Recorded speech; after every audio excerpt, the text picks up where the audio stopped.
that I welcome to speak as well, NAACP President Sybil McNabb. I want to say a word about this. This movement started in North Carolina through the NAACP. It has spread across the country through the work of African American leaders who have cried out and called out to everyone to respond. And so I welcome Sybil to speak. Would you please come up and bring your word from the movement that got us going? Thank you. I'd like to say this afternoon, bring greetings and support from the oldest and largest civil rights organization in this country, the NAACP. Many times we quote the acronyms for the NAACP, and we don't think a lot about it. The NAACP means the National Association for the Advancement of Colored People. And we stand on the premise that all of us are people of color. So when we come and we're talking about the moral movement, which began in North Carolina with our esteemed National Board member and State President, Reverend William Barber. And just we're hoping to have him here in October in Springfield, Ohio, as in the teaching summit on the moral movement. So that is open to all of our brothers and sisters, because whether we realize it or not, we're all a part of one. And as we look at as the moral movement, in my opinion and in the opinion of the association, is long past due. Morality is not just a word. It's a movement, it's a way of life, and we need to understand that. If I would emphasize any particular part today, just turn on your television and look at what has happened in Beaver Creek, Ohio, and look again what has happened in Ferguson, Missouri, and look at what has happened here in Columbus, Ohio. All of us have our history. What we are hoping is that we will adhere to the scripture. There's scripture that says some things come only through fasting and prayer. And many times it's the last thing that we reach out to is to a God that is able to do exceedingly and abundantly more than we can even ask or think. So the fact that we're coming together and we're acknowledging kind of on one end what should have been acknowledged from the very beginning, but we're doing it. And I stand with the whole movement. We will be participating.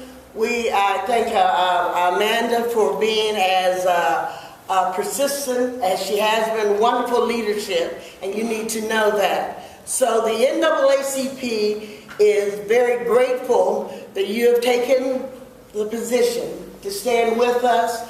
We hope the news media does due diligence so that the word gets out in a positive way to ignite the community even greater than it has been in the past. Thank you, and God bless.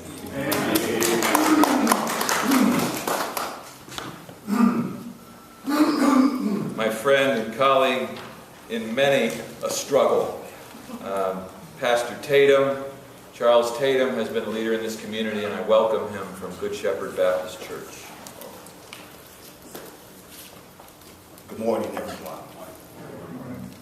As I look and I hear all of the brothers and sisters of faith come to this podium and stress and put emphasis on the fact that we need to have a certain level of morality put back into our city and back into our state, it should let every one of us know the urgency that we have to get our moral compass back oriented. When we see anyone who is hungry, it should bother us, and it should let us know that our moral compass is off. When we see those who have no roofs over their heads or clothes to wear, can't afford to go to the grocery store, where they see that their pensions are being cut, they're being tossed from one side to the other, and we do nothing, it should let us know that our moral compass is off. So today, it is my prayer that those who find themselves in positions of power and leadership, that God might open up their ear, touch their hearts, that they might be able to see what they have missed for so long, hear the cries that have gone unheard for so long, and then not only hear, but move to have their moral compass put back into this proper position, so that not only will they hear and see, but they will move to do something about it. I am so thankful that our sister has taken the time, and Brother Ahrens and all the other brothers and sisters have taken the time to get this movement going in Ohio. I'm from North Carolina, but I love Ohio. So I ask that all of us stand, all of us go on bended knee, all of us pray to the God to whom we worship, and ask that he come now and intercede, because we need to have our compass in Ohio put back into its proper perspective. And if we start doing that, then others will take note, and they too will begin to see what we're doing and see the effects of what prayer can do. So thank you, and may God continue to smile upon you. Amen.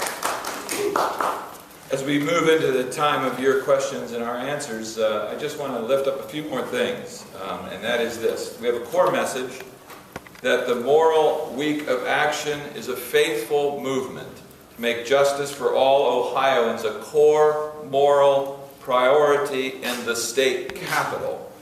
And that's why we're here now and every day at 12 noon we'll be here to pray. And we invite everyone who's in the state capital to join us. And I would say the press is welcome too to come on bended knee. But we're asking the legislators, we're asking clergy to come and be a part of this. As we move forward, we're moving together. And we have several things you need to know. We claim that faith and values work together. We claim that what we have talked about and lifted up today, we will fight for. From our knees to our feet, and we will move forward. And we will connect to this nationwide movement today. Pastor Barber has been the voice that many of us have been waiting for, coming from the wilderness. And his voice is not about Republicans versus Democrats. It's not about liberals versus conservatives. It's not about divisions. It's not about right versus wrong. It's about what is moral. And it's about time we name those things and claim those things. We don't want divisions. As the book of Isaiah says, woe unto those who make unjust laws and prey upon women and children and widows and orphans. There is a deep longing for this moral compass that Pastor Tatum lifted up. We are moved by the cries of our sisters and brothers across the land. Care for the vulnerable, embracing the stranger, healing the sick, protecting our water and our workers, and welcoming and educating every single child who comes into our land, into our schools, into our homes. We are a faith community, and we will not be deterred. We are moving forward. We need that moral compass back, and we're going to claim it and move forward. So.